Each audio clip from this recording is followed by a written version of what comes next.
آج ہر مسجد کے باہر بورڈ لگا ہوتا ہے، یہ سنی کی مسجد ہے، یہ شیعہ کی مسجد ہے، یہاں وہابی کوئی نہیں آ سکتا، یہ وہابی کی مسجد ہے، یہاں شیعہ کوئی نہیں آ سکتا، یہاں سنی کوئی نہیں آ سکتا۔ اور جب ساری مسجدیں، تمام مسجدیں سنیوں، وہابیوں اور شیعوں کی ہیں تو پھر رب کی مسجد کون سی ہے؟ پھر اللہ کی مسجد کون سی ہے؟ رب کی مسجد ہے پٹرول پمپ والی مسجد، جہاں دونوں فرقوں کے درمیان فرق نہیں مانا جاتا، جہاں کسی قسم کی لڑائی نہیں ہوتی، جہاں دونوں فرقوں کے درمیان جھگڑا نہیں ہوتا۔ رب کی مسجد ہے پٹرول پمپ والی مسجد، رب کی مسجد ہے ہوٹل والی مسجد، جہاں سنی بھی جا سکتا ہے، جہاں شیعہ بھی نماز پڑھ سکتا ہے، جہاں وہابی بھی نماز پڑھ سکتا ہے۔ اور میرے بھائی، جب قرآن ایک ہے، دین ایک ہے، اسلام ایک ہے، نبی ایک ہے، خدا ایک ہے، تو پھر تم ہوتے کون ہو دو مسلمانوں کے درمیان فرق کرنے والے؟ تم ہوتے کون ہو دو بھائیوں کے درمیان فرق کرنے والے، دونوں بھائیوں کو ایک دوسرے سے جدا کرنے والے؟ تم نے رسول کریم صلی اللہ علیہ وسلم کا وہ فرمان نہیں سنا کہ جو شخص دونوں بھائیوں کو آپس میں جدا کرتا ہے قیامت کے دن جنت کے قریب تک نہیں جائے گا، جنت کی خوشبو تک نہیں سونگھ پائے گا؟ جو شخص دونوں بھائیوں کے درمیان بگاڑ پیدا کرتا ہے، دونوں مسلمانوں کے درمیان بگاڑ پیدا کرتا ہے۔ تین چیزیں انسان کو اللہ سے دور کر دیتی ہیں۔ نمبر ایک، اپنی نیکیوں پر مان کرنا۔ نمبر دو، گناہوں کو بھول جانا۔ نمبر تین، خود کو دوسروں سے افضل سمجھنا۔ مجھے بتاؤ، یہ تینوں کی تینوں چیزیں ہمارے اندر نہیں پائی جاتی؟ کیا ہم اپنی نیکیوں پر مان نہیں کرتے؟ ہم اپنی نیکیوں پر تکبر نہیں کرتے، نہیں اتراتے؟ ہم نماز پڑھتے ہیں اس لیے تو بے نمازیوں سے نفرت کرتے ہیں، اسے کہتے ہیں تکبر کرنا، اپنی نیکیوں پر مان کرنا۔ ہم مسجد میں آئے ہیں، جو لوگ مسجد میں نہیں آتے ہم ان لوگوں کو نفرت بھری نگاہوں سے دیکھتے ہیں۔ کیا یہ نیکیوں پر مان کرنا نہیں ہے؟ کیا یہ نیکیوں پر اترانا نہیں ہے؟ ہم قرآن پڑھتے ہیں مگر جو قرآن نہیں پڑھتے ہم انہیں نفرت بھری نگاہوں سے دیکھتے ہیں۔ اسی کا مطلب ہوتا ہے نیکیوں پر مان کرنا، نیکیوں پر تکبر کرنا۔ اور یہی نیکیاں قیامت کے دن عبادت گزار کے منہ پر مار کے رکھ دے گا میرا اللہ فرمائے گا، اور میرے بندے، یہ تو وہ چیزیں تھیں جو تیرے اوپر فرض تھیں، یہ بتا جو میں چاہتا تھا تو نے وہ بھی کیا یا نہیں کیا؟ اللہ تیری کون سی چاہت ہے؟ اللہ فرماتا ہے ایک میری چاہت ہے اور ایک تیری چاہت ہے۔ اللہ فرماتا ہے اے میرے بندے، اے ابن آدم، اے آدم کے بچے، تو کرتا وہ ہے جو تو چاہتا ہے، پر ہوتا وہ ہے جو میں رب چاہتا ہوں۔ اے آدم کے بیٹے، تو کرتا وہ ہے جو تو خود چاہتا ہے، پر ہوتا وہ ہے جو میں چاہتا ہوں۔ اے میرے بندے، تو وہ کر جو میں چاہتا ہوں، پھر ہوگا وہی جو تو چاہتا ہے۔ کیا ہم گناہوں کو بھول نہیں گئے؟ کیا ہم دوسروں کو خود سے کم تر نہیں سمجھتے؟ کیا ہم خود کو دوسروں سے افضل نہیں سمجھتے؟ یہ جو تکبر ہے نا، نیکیوں کو تو اس طرح کھاتا ہے، اس طرح کھاتا ہے جس طرح آگ لکڑیوں کو کھاتی ہے۔ اللہ اکبر۔ یہاں پر میں تمہیں ایک عبرتناک واقعہ سنانا چاہتا ہوں، زندگی بدل دینے والا، زندگی کو راہ راست پر لے کے آنے والا۔ اس سبق آموز اور عبرتناک واقعے نے لاکھوں کروڑوں بھٹکے ہوئے نوجوانوں کو راہ راست پر لگا دیا۔ جوانوں، حضرت سیدنا موسیٰ علیہ السلام کا زمانہ ہے، سیدنا موسیٰ علیہ السلام کا زمانہ تھا۔ آپ کے زمانے میں ایک عبادت گزار شخص تھا، وہ دنیا کے معاملات سے بے خبر تھا، دنیاوی معاملات سے، دنیاوی کام کاج سے، دنیاوی شغل میلوں سے بے خبر تھا۔ ہر وقت اللہ کی یاد میں مصروف رہتا تھا، ہر وقت اللہ کی یاد میں، عبادت الہی میں مگن رہتا تھا۔ عبادت گزار کو پتہ چلا کہ فلاں علاقے کے اندر ایک عورت رہتی ہے جو دن کو روزہ رکھتی ہے، پوری پوری رات قیام کرتی ہے، اور وہ مستجاب الدعوات بھی ہے، اللہ تعالیٰ اس کی ہر ایک دعا قبول فرماتا ہے۔ اب اس کے دل میں اس نیک سیرت عورت سے دعا لینے کا شوق پیدا ہوا۔ اللہ والے کے دل میں اس نیک سیرت عبادت گزار عورت کو ملنے کا، اس سے دعا لینے کا شوق پیدا ہوا، اس لیے کہ اس کی ہر ایک دعا قبول ہوتی تھی۔ اب عبادت گزار نے کیا کیا؟ دل کا شوق پورا کرنے کے لیے کہ میں نے ہر حال میں اس عبادت گزار عورت کو ملنا ہی ملنا ہے، اس سے دعا لینی ہی لینی ہے۔ اللہ اکبر! اس نے کیا کیا؟ کھانے پینے کا ساز و سامان اپنے ہمراہ لیا، گھر سے باہر نکلا، عبادت گزار عورت کی طرف روانہ ہوا، چلتا رہا، صحرا کے درمیان جا پہنچا۔ کھانے پینے کا ساز و سامان ختم ہو گیا، کھانے کے لیے روٹی ختم ہوگی، پینے کے لیے پانی نہیں تھا۔ اب خشک لب پانی مانگ رہے تھے، خشک حلق پانی مانگ رہی تھی، زبان پانی مانگ رہی تھی، مرتا کیا نہ کرتا وہیں پر بیٹھ گیا، چلنے کی ہمت نہیں تھی، وہیں پر بیٹھ گیا۔ اللہ میرے لیے پانی کا بندوبست فرما، اللہ میرے لیے کھانے کا بندوبست فرما، نہیں تو میں مر جاؤں گا، میں مر گیا تو پھر میرا یہ جو شوق ہے عبادت گزار عورت سے ملنے کا، تیری محبوب بندی سے دعائیں لینے کا، یہ شوق کس طرح پورا ہوگا اگر میں مر گیا تو؟ یہ وہیں بیٹھ گیا، ادھر دیکھتا ہے، دور سے اسے ایک شخص اس کی طرف آتے ہوئے نظر آیا، ایک شخص اسی کی طرف آتے ہوئے نظر آیا، وہ اسی راستے سے آگے کی طرف کو جانا چاہتا تھا۔ دور سے ایک شخص نظر آیا، اسے حوصلہ مل گیا کہ کوئی مسافر آ رہا ہے، اس سے پانی مانگوں گا، اس سے کھانا مانگوں گا، میری بھوک بھی ختم ہو جائے گی، میری پیاس بھی ختم ہو جائے گی، پھر میں اپنی منزل کی طرف روانہ ہو جاؤں گا۔ اور زیادہ قریب ہوا تو دیکھا اس کے ہاتھ میں ایک ڈور ہے، اس کے ساتھ ایک جانور ہے۔ جب وہ مسافر اور زیادہ قریب ہوا تو اسے پتہ چلا کہ اس نے خنزیر کو پکڑا ہوا ہے، اس آنے والے مسافر نے، آنے والے شخص نے خنزیر کو پکڑا ہوا ہے۔ اللہ اکبر! اس نجس جانور کو پکڑا ہوا ہے۔ جب اس کے قریب آیا تو اس اللہ والے نے کہا،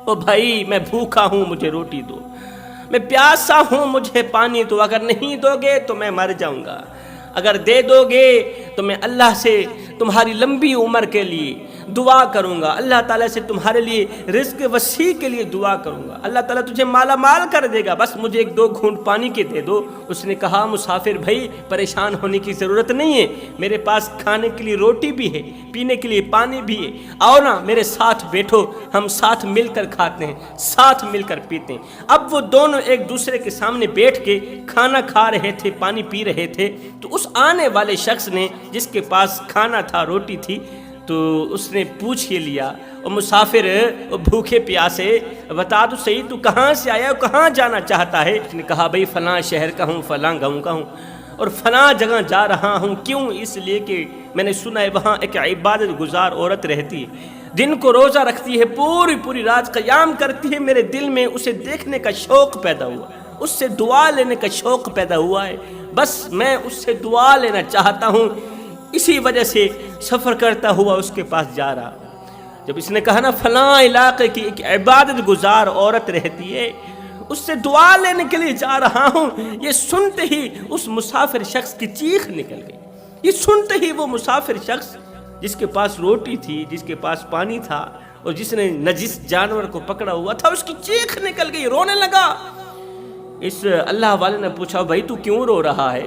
میں نے تو اتنا کہا ہے کہ میں عبادت گزار عورت کی طرف جا رہا ہوں، اور تو کیوں رو رہا ہے؟ روتے روتے اس نے کہا، بھائی جب اللہ تعالیٰ کسی پر قہر ڈالتا ہے نا تو پھر ہیرو کو زیرو کر دیتا ہے، پھر انسان کو حیوان بنا دیتا ہے۔ جب اللہ کسی پر غضبناک ہوتا ہے نا، جب آسمان سے قہر کی بارش برستی ہے نا، پھر اللہ تعالیٰ انسان کو دنیا جہان کے سامنے عبرت کا نشانہ بنا دیتا ہے۔ بزرگ نے کہا، بھئی تیرے رونے کی وجہ کیا ہے؟ اس نے کہا، وجہ یہ ہے جس عورت کے پاس تو جا رہا ہے اس کی زیارت کے لیے، اس سے دعا لینے کے لیے، جس ولیہ کے پاس تو جا رہا ہے نا، وہ ولیہ میرے سامنے بیٹھی ہے، یہ وہی عورت ہے۔ خنزیر کی طرف اس نے اشارہ کرتے ہوئے کہا، یہ وہی عورت ہے جو جانور کی شکل اختیار کر گئی ہے، یہ وہی عورت ہے جو نجس جانور کی شکل اختیار کر گئی ہے۔ فقیر دیکھ کر چونک گیا، فقیر کی چیخ نکل گئی، فقیر رو کر کہنے لگا، بھائی یہ کیسے ہو سکتا ہے، یہ کیسے ہو گیا؟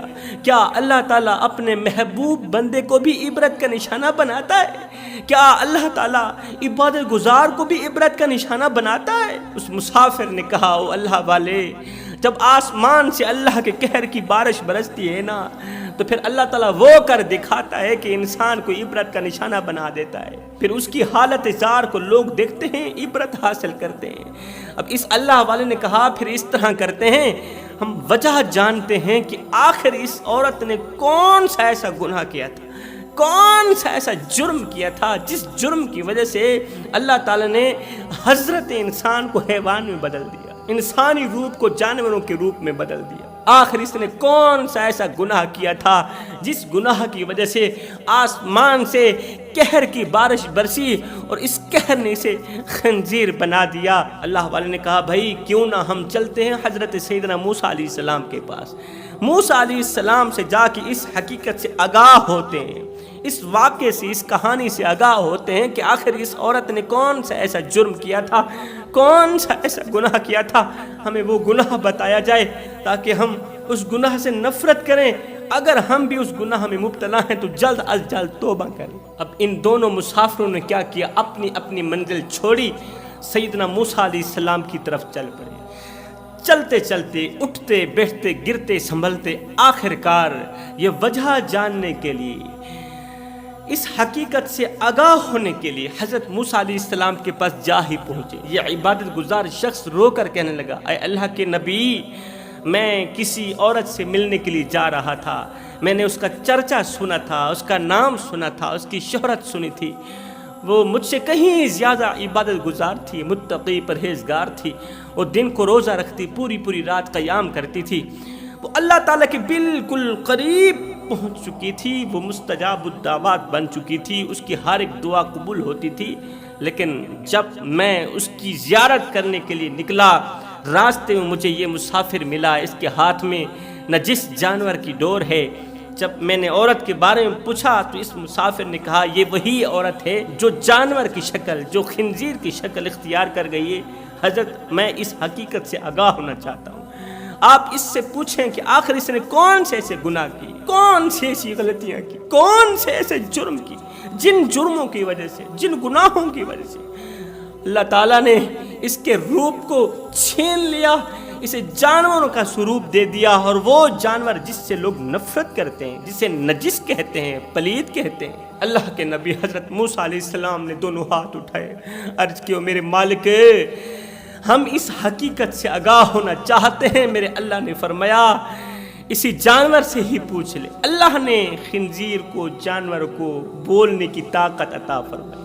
اب آپ کہہ رہے ہوں گے شاہ جی کبھی جانور بھی بولے؟ میں کہتا ہوں جب اللہ چاہتا ہے نا پھر ناممکن کو ممکن بنا ہی دیتا ہے، جب اللہ چاہتا ہے تو پھر قدرت کی کرشمے دکھا ہی دیتا ہے۔ سبحان اللہ، جانور کو اللہ نے بولنے کی طاقت عطا فرمائی۔ اللہ کے نبی حضرت موسیٰ علیہ السلام نے جانور کی طرف اشارہ کرتے ہوئے کہا بتا تو نے کون سے ایسے گناہ کیے، ہم تیرے گناہوں سے آگاہ ہونا چاہتے ہیں اور ہم دنیا والوں کو بتانا چاہتے ہیں، دنیا والوں ان گناہوں سے سخت نفرت کرنا، سخت نفرت کرنا، نہیں تو یہ گناہ تمہارے چہرے کا حلیہ بگاڑ کے رکھ دے گی، تمہارے چہرے کی خوبصورتی بدصورتی میں تبدیل کر دیں گے۔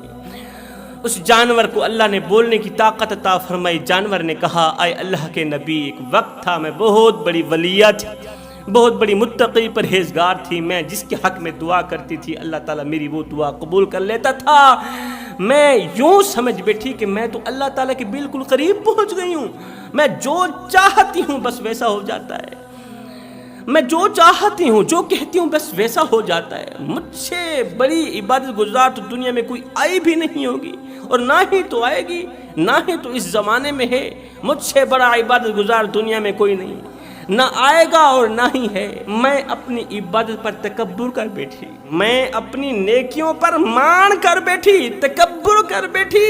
ایک دن میرا شوہر میرے سامنے بیٹھا تھا، میں نے کہا او بدبخت شوہر، تیری بیوی اتنی بڑی عبادت گزار ہے جتنا تو گنہگار ہے، جتنا بڑا تو گنہگار ہے اس سے کہیں زیادہ تیری بیوی عبادت گزار ہے، لہذا تیرے جیسے گنہگار اور قابل نفرت شوہر کو میں قبول نہیں کرتی، اور میں چاہوں گی کہ قیامت کے دن مجھے تیرا ساتھ نصیب نہ ہو، میں تیرے جیسے گنہگار شوہر کے ساتھ قیامت کے دن جنت میں بھی نہیں رہنا چاہتا۔ حالانکہ میرا جو شوہر تھا وہ مجھے حلال کی روزی کما کر کھلاتا تھا، میرا شوہر پورا دن میری روزی روٹی کے لیے پورا دن خاک چھانتا تھا، مٹی کھوتا تھا، ریت کندھے پہ اٹھاتا تھا، وزنی بوریاں کندھے پہ اٹھاتا تھا کہ مجھے کچھ ملے نہ ملے، میری بیوی کو روٹی کا ٹکڑا مل جائے، پورا دن خاک چھانتا تھا۔ شام کو جب گھر کی دہلیز پر قدم رکھتا تھا تو میں بدبخت عبادت گزار عورت بجائے شوہر کا استقبال کرنے کے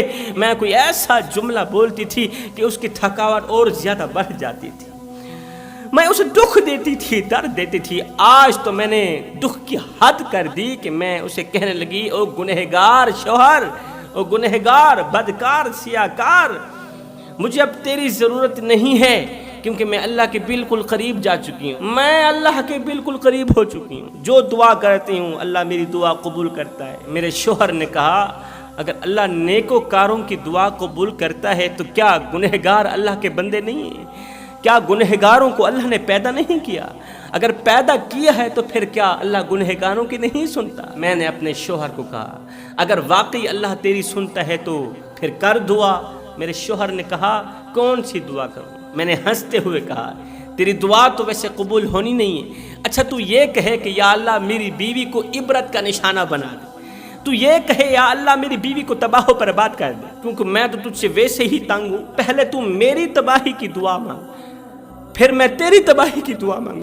آج میں نے تجھے ہر حال میں ختم کرنا ہے، آج میں نے تجھے ہر حال میں عبرت کا نشانہ بنانا ہے، پہلے تو دعا کر، تیری دعا تو ویسے ہی قبول ہونی نہیں ہے، پھر تیرے حق میں دعا کروں گی، پھر تجھے اس صفائے ہستی سے مٹاؤں گی۔ یہ سنتے ہی میرے شوہر کی آنکھوں سے آنسو نکل پڑے، میرے شوہر کی آنکھیں چھم چھم برسنے لگی، میرے شوہر نے دونوں ہاتھ اٹھائے، اللہ اس عورت نے پوری زندگی تیری عبادت بھی کی ہے، جتنی تیری عبادت کی اس سے کہیں زیادہ اس نے مجھے دکھ دیے، مجھے درد دیے، اللہ اگر میں تیرے سامنے بدترین ہوں تو مجھے عبرت کا نشانہ بنا دے، اور اگر میری بیوی تیرے سامنے بدترین عورت ہے تو تو اسے عبرت کا نشانہ بنا دے۔ اے اللہ کے نبی، روتے ہوئے میرے شوہر کے منہ سے جیسے ہی یہ جملہ نکلا، اگر میں تیرے سامنے گنہگار ہوں تو پھر تو مجھے عبرت کا نشانہ بنا، اگر میری بیوی تیرے سامنے بدترین اور گنہگار ہے تو اسے عبرت کا نشانہ بنا دے۔